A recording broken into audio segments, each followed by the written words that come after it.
natin na makapanayam ang Ministry of Social Services o MSSD BARM para sa kanilang mga tulong na ipinagkaloob sa mga biktima ng lindol. At kasama natin live via Zoom ang ating Minister ng Ministry of Social Services and Social Services and Development na BARMM, si Minister Attorney Raisa H. Jajuri.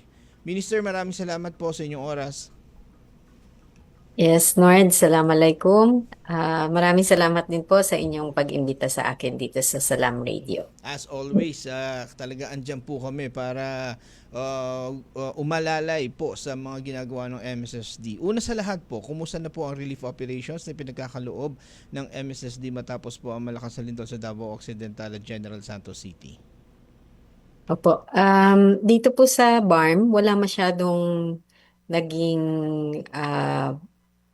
damage or even casualties, no? Pero nagkaroon din po tayo ng ilang displacement dahil nagkaroon po ng tsunami alert. Nagtakbuhan din po, natakot yung ilang mga kababayan po natin, halimbawa sa Basilan, dito sa may Parang, Maguindanao. Meron din po ilang mga kabahayan na partially at ilan lang po talaga yung totally damaged na bahay. Pero nakita po natin yung sakuna, no, yung damage na natamo po doon sa Socsargen area. Yes, oo. And therefore, tumulong din po tayo, no, sa pagresponde. So far, may mga pamilya po ba tayo sa evacuation centers? O kung meron man, saan-saan po ito at ilang pamilya o individual sa mga ito na natulungan ng MSSD? Sa loob po ng BARM ay wala na sa ngayon. Although nagkaroon po ng pagbabakwit noon, no? Kunyari sa Maguindanao del Norte, Maguindanao del Sur. Pero sa ngayon po wala na at biglaan lang po yon dahil nga sa takot din ng mga tao. Pero dito po sa General Santos City, definitely marami po ang nasiraan ng mga bahay. Sa Balut Island po, sa munisipyo ng Sarangani, sa Davao Occidental, Mhm. tayo din po ay rumisponde at marami rin po, napakarami pong mga bahay ang nasira at ang mga tao po ay naninirahan ngayon sa mga evacuation centers at sa tabi-tabi, no, ng kanilang mga bahay, lalo na kung hindi mabalikan yung mga nasira po nilang kabahayan. Syempre, pati sa area ng barn, naramdaman din yung lindol. At hindi biro dahil medyo malakas-lakas. Meron po ba tayong, and nagsagawa din ng MSSD ng site inspections. Kumusta po? Meron po ba tayong ano po ang naging assessment ng MSSD? May estimated damage po ba tayo? Napakaliit po in terms of properties, Mhm, no? mhm, Ilang mga bahay po ay nasira, tulad ng sabi ko, iilan lang po talaga yung totally damaged, mhm. karamihan po ay partial damage lamang. Pero sa ilan pong mga facilities, batay po sa report sa atin ng Bangsamoro Ready, merong mga partially damaged na mga health center, isa. Mm. Tapos yung isang elementary school sa Mhm. Dalican, nasira din po. May damages sa Tapian Seawall. At sabi ko nga may mga 11, 12 to 15 na partially damaged. Nasira din po yung isang covered court sa Nabalawag sa Special Geographic Area. Mhm. Yun po ay totally damaged naman. Oh, Ah, okay. but otherwise, wala po masyadong kabahayan na nasira na nagdulot po ng pagbabakwit ng maraming tao. Eto po sa mga na-mention natin na mga nasira, would it be magagamit pa ba ito gaya nung eskwelahan, yung ilang mga eskwelahan na nasira, yung mga ibang mga ano na nasira, magagamit pa ba ito? Hindi na. Tingin ko po pwede pa, no? Kasi mga Mm, partially damaged ayun. naman Okay, kahit okay. yung seawall. Except itong sa Nabalawag na covered court, Yung covered yung court. nakita ko pong picture, no? Hindi po Oo, ako makalakad ngayon. Medyo meron po akong sirang ankle, no? nako. Fractured po. Yeah, yeah. Pero nagre-report po naman sa akin yung ilang mga kasamahan natin na Oo. umiikot. At ang nakita ko pong picture dun sa Nabalawag ay sira po talaga yung covered court. So Mm. mukhang yun po ay kailangang itayong muli. Ayan, okay. Eto, Minister, may pinapakita tayong ilang mga pictures on the actual distribution ng mga goods ng MSSD. Ano po itong mga ipinakaloob natin sa ating mga kababayan? May they be BARM constituents or hindi, kahit hindi BARM constituents ay talagang binigyan? Oo, kasi batay po sa ano no sa Bangsamoro Organic Law, Mm-mm. maaari po tayong tumulong sa Yes. tinatawag nating other Bangsamoro areas or communities. Kung saan may Bangsamoro na komunidad kahit sa labas po ng rehiyon. So I think yung nasa picture natin ngayon, kung di ako nagkakamali, ito po ay sa Balut Island Yan. sa Okay. Ito video. Sarangani. Ito yun sa video. Oo. Well, I'm not sure exactly, no, pero parang opo. Wow. Okay. Ah, kasi isa po sa suki natin, no, sa Balut Island ay yung mga Bangsamoro po na naandun. So Davao Occidental po I yan sa see. isang nakakalito po kasi yung munisipyo nila Sarangani, but Mm-mm. they are not in Sarangani province. It's in the Sarangani municipality in Davao Occidental. Ha. At meron po tayong binigay na 5. Ay, nawala yung audio. Nawala yung audio ni ma'am. Okay, sige.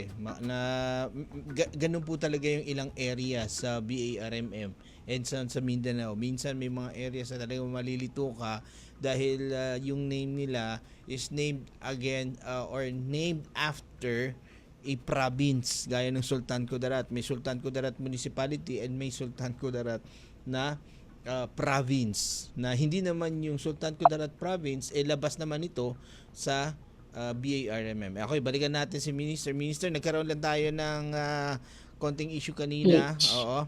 Oo. On a different note po, ano-ano po ang mga ginagawang programa ng MSSD ngayon? In relation to the Opo, to the opo. earthquake. No, Uh, yung overall program na po okay. na So bukod po pinapagawa kasi natin. sa disaster response, meron po tayo syempre mga social protection programs, no?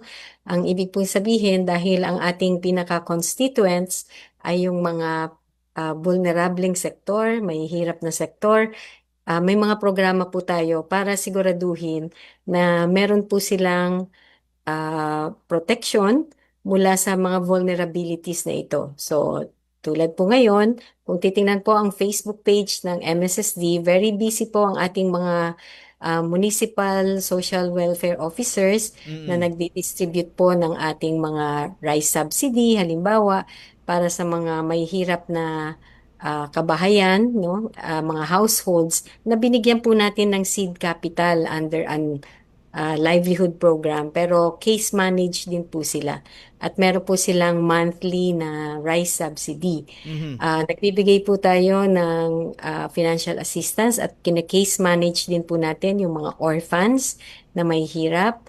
Meron din po tayong binibigay na monthly financial assistance para po sa mga may kapansanan under our Kalinga para sa may kapansanan among other things. At recently, ang dami pong pumapasok, no, pinapadala uli sa atin, sa ating Mhm. mga lugar, lalo na sa Tawi-Tawi, ng mga returning Filipinos from Sabah, no? Ay, At oo. katuwang naman Mm. natin dito yung Department of Foreign Affairs, Mm. among others. Oo. So, So, eto yung ano, yung programa po ng ating national government kung saan eto yung isa sa mga tinututukan ng ating pangulo, yung walang gutom program. Kumusta na po yung implementation natin diyan sa BARMM? opo. Ang klaruhin po natin na ang walang gutom ay programa po talaga siya ng Department of Social Welfare and Development. Yes, So, oo.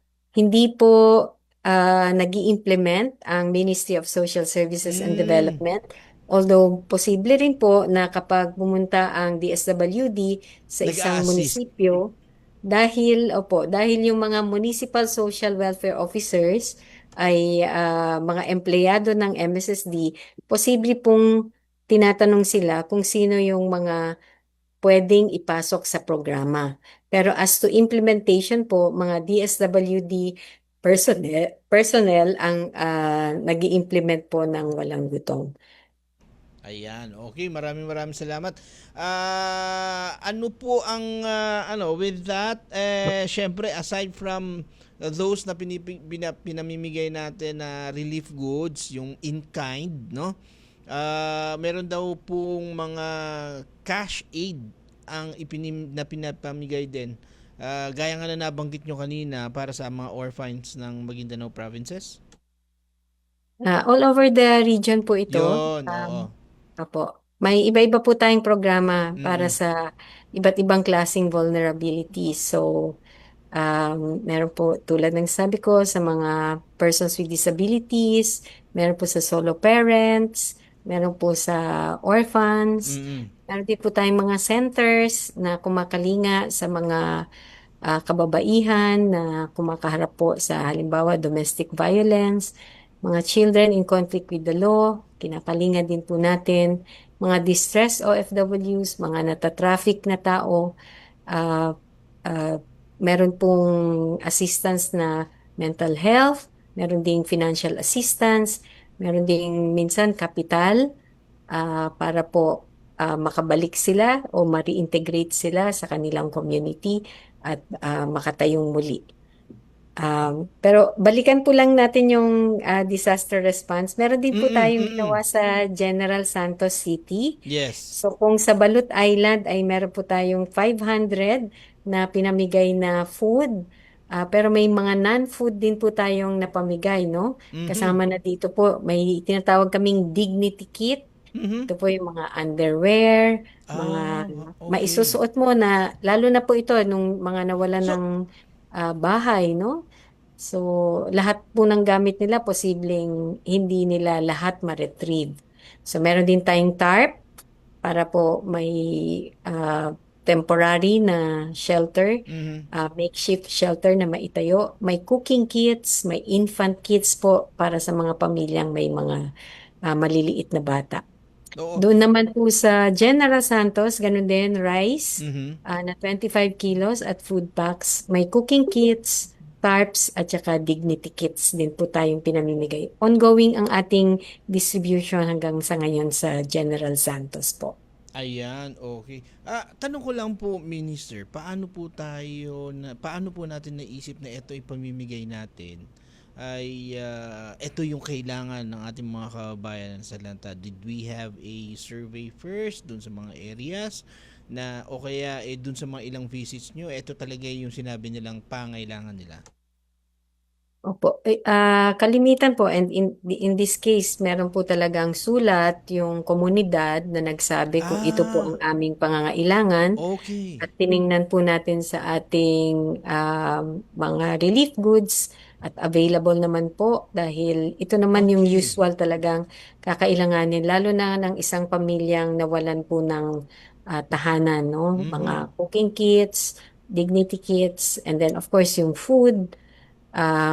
Sa isang lugar po sa Basilan, non-food po ang naibigay natin, no? Mhm. Mhm. At dahil yung local government unit naman po ang nagsabi na meron po pa po silang parang maibibigay na pagkain. Ayan, So, okay. Nabanggit niyo po ang Basilan. Ano po itong beneficiary spot checks po? Ano po ito na ginagawa ng MSSD in the province of Basilan? O sa Basilan lang po ba ito? mhm. Kung spot checks po yan po ay regular nating ginagawa sa ating mga programa dahil gusto po nating masigurado dito po sa regional office na pwede pa nating ma-improve ang implementation. Mhm. So, malalaman po lang natin yan, hindi lang sa report na binibigay po ng ating kawani, kung hindi yung pagpunta mismo ng ating mga kasamahan. Hindi lang sa regional office, kapag internal audit na po yan na checking, pwede rin pong galing sa ibang provincial offices natin.